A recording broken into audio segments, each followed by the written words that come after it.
이거 되고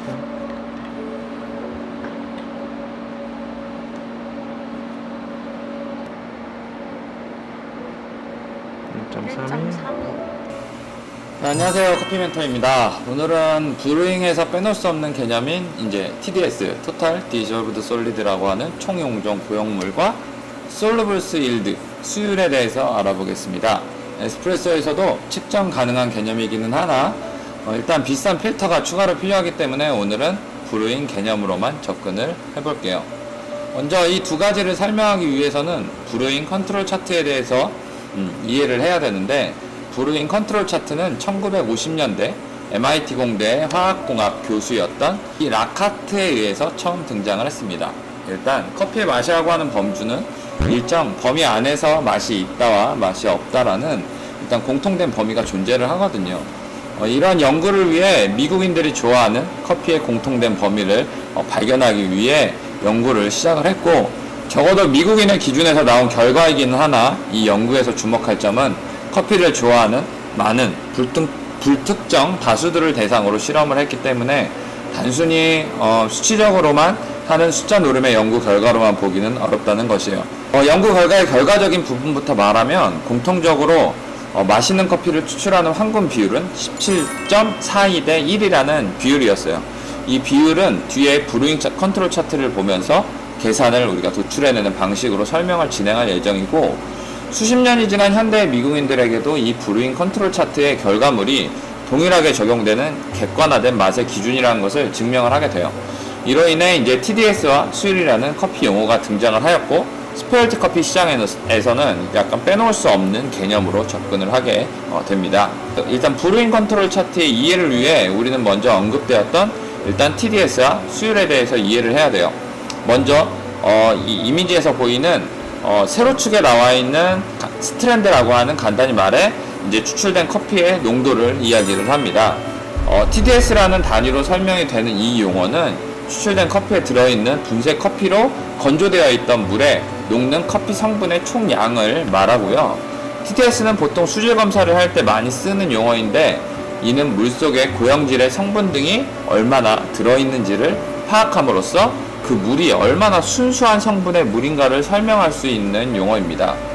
단위는 ppm이나 미리그램 퍼 리터를 사용하게 되는데, 이것보다는 일단 퍼센트지로 추출된 커피의 총량을 100으로 보았을 때 보통 1.15에서 1.35 비율로 커피에서 고형 성분이 녹아 있다면 일단 Y축에서는 이상적인 범위에 들어왔다는 것을 나타내고요. 두 번째는 가로축의 익스트랙션입니다. 간단히 말하면 분쇄된 커피의 양 중에서 뜨거운 물에 녹는 커피의 가용성, 고형 성분의 양을 말합니다. 즉 브루잉 차트에 표기된 이상적인 익스트랙션 비율은 18에서 22%라는 의미는 총 100g의 커피를 분쇄하고 뜨거운 물을 부었을 때 추출된 커피 고형 성분이 18에서 22g이 물에 녹았다는 것을 의미를 하고요. 그러니까 이것을 우리는 수율이라고 표기를 합니다. 한자에서 사용된 거두수라는 단어는 거두다라는 의미라는 것을 생각해 보면, 수율의 의미는 내가 사용한 커피 중에서 내가 뜨거운 물을 부어서 얼마나 녹여서 내가 거두었는가를 의미한다는 것을 이해할 수가 있어요. 마지막 인지하고 있어야 할 개념인 브루잉 라티오라고 하는 용어도 있어요. 브루잉 차트의 대각선으로 기울어진 직선을 가리키며 추출 비율이라고 불리는 용어입니다. 수율과의 차이점은 그러니까 사용된 분쇄 커피의 양 퍼 사용된 물의 양의 비율을 말하는 거고요. 추출 수율은 여러 가지 변수에 의해서 컨트롤되어지는데, 먼저 브루잉 개념에서는 분쇄도, 추출 시간, 온도, 추출 유동성이라고 하는 브루잉 스킬 등으로 컨트롤되어집니다. 가장 중요한 것은 로스팅에서의 발연율이고요. 적정 수율이라는 것은 18에서 22%라는 수치로 존재를 하고는 있으나, 현대적 관점에서의 수율의 적정성 여부는 원두 스펙트럼의 한계, 로스팅 발연율에 따라 적정성 여부는 틀려질 수 있다고 생각을 합니다. 예를 들어서 약볶음을 하면 수율은 낮게 나오고 강볶음을 하면 수율이 높게 나오는 거라 생각을 하면 되죠. 발연율에 따라 거둘 수 있는 성분의 양의 한계점이 다르다는 이야기를 하는 거고요. 위의 내용과는 상반된 이야기지만, 예전에 이제 바리스타 학원에서 제가 이제 강사로 수업을 할 때의 이야기인데, 학원에서 브루잉 수업, TDS와 수율 수업을 하기 위해서 로스팅 파트에서 원두를 제공받아서 수업을 진행했던 적이 있어요. 분명 컬러는 일정 이상의 발현된 양상을 보였지만 추출해서 수율을 체크해보면 수율이 안 나오는 경우가 유독 많았습니다. 이는 로스팅에서의 미스라고 판단하고 제가 결론 지었습니다. 수율의 적정성 여부는 볶음도에 따라 틀리다는 이야기를 했지만 다른 관점에서 접근한다면 로스팅이 잘못된 원두도 적정 수율을 뽑아내는 데는 무리가 있다는 이야기도 되는 거죠. 농도를 이야기하는 TDS는 수율에 비해서는 조금 더 자유롭게 접근할 수 있는 개념이긴 해요. 호감도 영역에 조금 더 가까운 농도는 일반 소비자들에게는 진하기로 비유되기도 하고, 수율을 계산하기 위해서는 먼저 농도를 계산해야 되는데 굴절 방식의 농도 계측기를 사용해서 측정할 수 있습니다. 이렇게 TDS가 측정되면 먼저 추출된 커피 성분의 양을 도출해내야 하고, TDS 프로죠. 이제 퍼센트지 TDS 곱하기 추출된 커피의 총량, 그 다음에 나누기 100으로 계산이 가능하며, 이렇게 나오는데 추출된 커피 성분의 양을 사용한 원두의 양으로 나누고 다시 100을 곱해주면 추출 수율이 계산되어집니다. 다시 제가 정리를 해서 계산법을 올려드리도록 할게요. 이렇게 우리는 브루잉 차트에 대한 내용을 알아보았는데, 브루잉 차트를 사용하는 것은 로스터리나 커피 전문점에서 고객들이 객관적인 맛의 기준을 도출하기 위한 가이드라인으로 잡는 용도로 사용할 뿐 절대적인 맛의 기준으로 잡으면 안 되는 것이에요. 그럼 마지막으로, 그러니까 브리드 로스터스에서 사용하는 추출 방식을 빠른 배속으로 보여드리고 수율을 측정하는 영상을 마지막으로 이번 영상을 마무리하겠습니다. 감사합니다.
그러니까 그거 뭐 어떻게 해서 어떻게 하는 거야? 곱하기 298점 몇이었지? 3일. 그 다음에 나누기 100. 나누기 100. 그 다음에 나누기 그람수 18점 18점 곱하기 100. 100. 그러면 21.634 대략 21.6.